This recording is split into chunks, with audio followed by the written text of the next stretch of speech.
My question is, how does one know that Christianity is the one true way of living in a world that thinks that not one religion is superior than another and that we should all coexist? All religions should coexist. Great question. So the question essentially is that given a world of pluralistic and multiple options, obviously, in terms of religious systems and even non-religious, and sort of the way the world culture goes is say that it's arrogant actually to say one way is the correct way. How can we actually know that there is one way? Let there be light. It's an excellent question. Fantastic question. I actually addressed this in Saving Truth, my latest book. I have a whole section on this.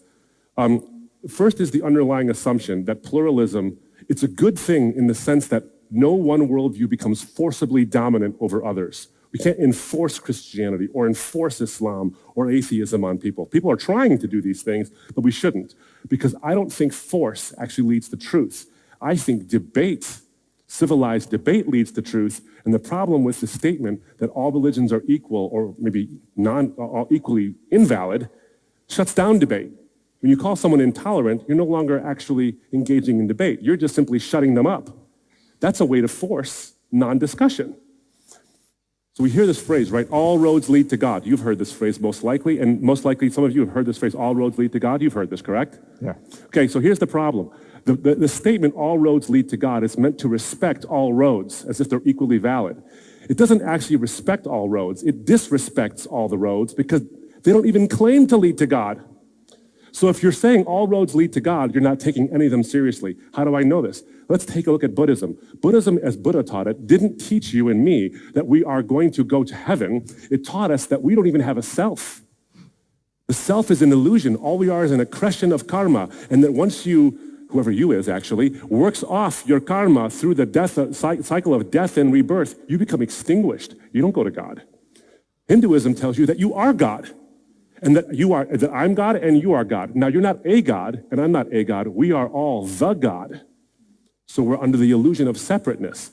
That is not the same thing that Islam teaches, which is that there is a God out there who is not me, and that I am not to have relationship with him beyond master and servant. And that's all there is to it. And that when I go to heaven, I go to a paradise God creates for me, but he himself is not there. Christianity says that we were made to be in relationship with God, which is why Genesis chapter 3 says that God walked and talked with Adam and Eve in the cool of the day. And we are eventually going to get back to the state where we see God face to face, where we're actually engaged in relationship eternally from him. So you see how all roads don't even claim to lead to God? So when you say all roads lead to God, you're not respecting them, you're disrespecting them because you're not taking them seriously. I respect a Muslim too much to say, you and me believe the same thing. Yeah. And they're diametrically opposed. I believe that God is triune, one in his nature, three in his persons. And because of that, God is truly great. A Muslim would say that's blasphemy. I take it seriously. So how do I know that? Once we understand that this idea that they're all equally valid can't possibly be true, they could all be equally invalid, but they can't also all be the same. Now the question is, how do we know that Christianity is also true? I love the way you phrased the question because it wasn't just, how do we know they're false? That isn't it. It's how do you know this is true? And that comes back to me on two claims. First, that there is a God that exists, and I have numerous philosophical arguments. Vince gave some on the scientific level, but I think there's also philosophical arguments as well to believe that there is a God. The very fact that the universe itself, the universe is contingent. In other words, it depends on something else to explain itself. Ultimately, you have to have a being. You have to stop somewhere. Everything that exists must be explained by something else unless you come to an unexplained first cause. That's what God is. For a number of other reasons, I believe that God exists. But why the Christian God? Because Jesus claimed to be the Son of God, incarnate, who takes away the sins of the world. And then he dies on a cross, and then he rises from the dead. Now, if he was wrong, he would have stayed dead. If he was right, he would have risen from the dead, because they asked him a very reasonable question. They said, John chapter 2 and in other places, by what authority do you do these things? Who do you think you are? And he says, when you destroy this temple, meaning my body, I will raise it up again in 3 days. That's either true or it's false. An opinion is irrelevant.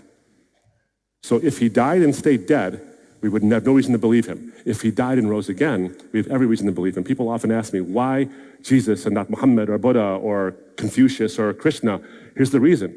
Jesus died and rose from the dead, and guys who rise from the dead tend to have credibility.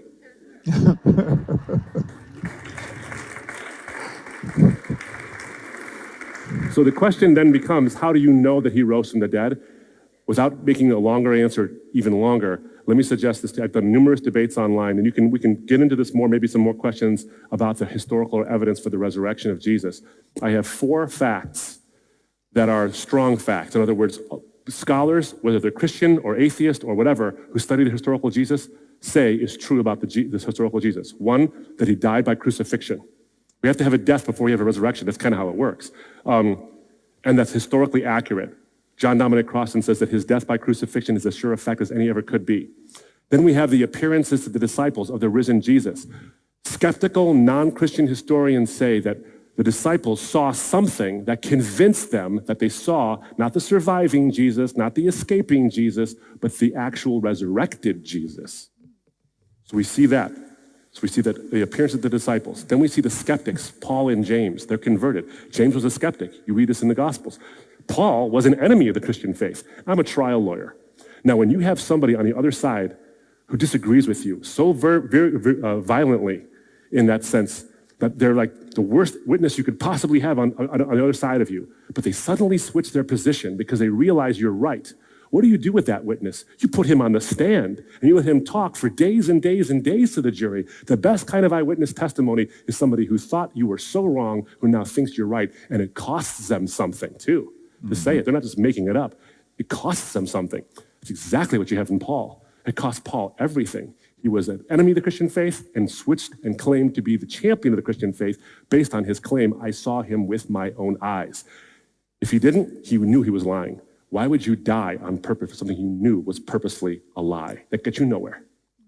So we have the crucifixion, the appearances of the disciples, the skeptics, Paul and James converted, and then you have the empty tomb. We know where it was. It was a Joseph of Arimathea's tomb. We know that it was empty. And the fact that women were the first disciples is what's called an embarrassing admission. That wouldn't be necessarily included in a factual claim unless it was true. And that we knew it was where it was, and we knew that 3 days later, his tomb was empty. The resurrection of Jesus Christ is both a sword and a shield. It defends against the attacks of Christianity. But it also offers you and me the hope that we will be raised as he is raised, because he claimed and he said we would. But it's also a sword in that it says that everything that comes against it is therefore false. So if you want to contend with the Christian faith, you contend with this central fact, the fact that says all other claims that deny the resurrection can't be true, but this one is true. And it's not just true in a way that excludes you.